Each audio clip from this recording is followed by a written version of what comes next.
Wapendwa, je, umempokea Kristo? Swali letu leo linaelekezwa kwa kila mtu binafsi. Je, umempokea Kristo? Unapozidi kutafakari, naomba niombe nikukaribisha kwa somo letu. Baba mwema, katika jina la Yesu Kristo, Muumba wa mbingu na nchi, tunakuinua na kutukuza kwa maana wewe ni mwema. Tunapoangalia katika maandiko changamoto, nasoma kwamba je, tumempokea Kristo? Nena nasi katika jina la Yesu aliye mkombozi wetu.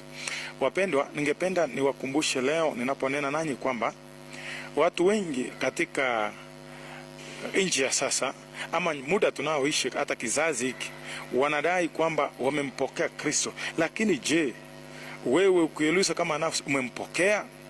Na je, ni nini kinaonyesha tumempokea Kristo? Wengi wanaodai kwamba wamempokea Kristo, hakika ni matamshi tu, ni maneno katika vinywani mwao, hayako katika mioyo yao, na hata maisha yao hayaweki wazi kwamba hakika wamempokea Yesu Kristo.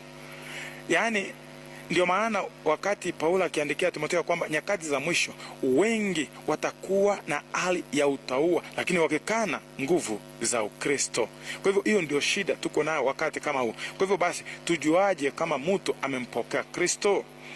Je, ni yupi amempokea? Kwa mfano, katika Biblia tunampata Yuda Iskarioti.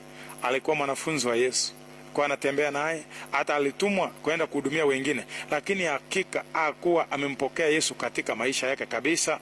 Alikuwa tu ni picha nje kuonyesha kwamba ako na wanafunzi wa Yesu, lakini hakuwa nao.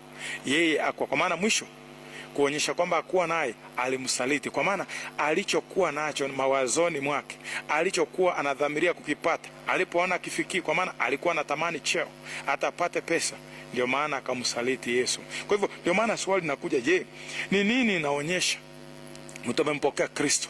Paulo akimwandikia Kolosai, kanisa la Kolosai, akiwaandikia, kuna jambo analonena. Wakolosai 2:6 na 7 inasema hivi: basi kama mlivyompokea Kristo Yesu Bwana, enendeni vivyo hivyo katika yeye, wenye shina na wenye kujengwa katika yeye, mmefanywa imara kwa imani, kama mlivyofundishwa, mkizidi kutoa shukrani. Anayezungumziwa ni yule aliyempokea Kristo. Kama umempokea, kama nimempokea, tunapaswa kuenenda katika yeye. Na katika kuenenda kwetu, nini tena idhirike? Kwamba tuwe na shina, tena kwamba tujengwe katika Kristo, sio katika nafsi yako, ujengwe katika Kristo.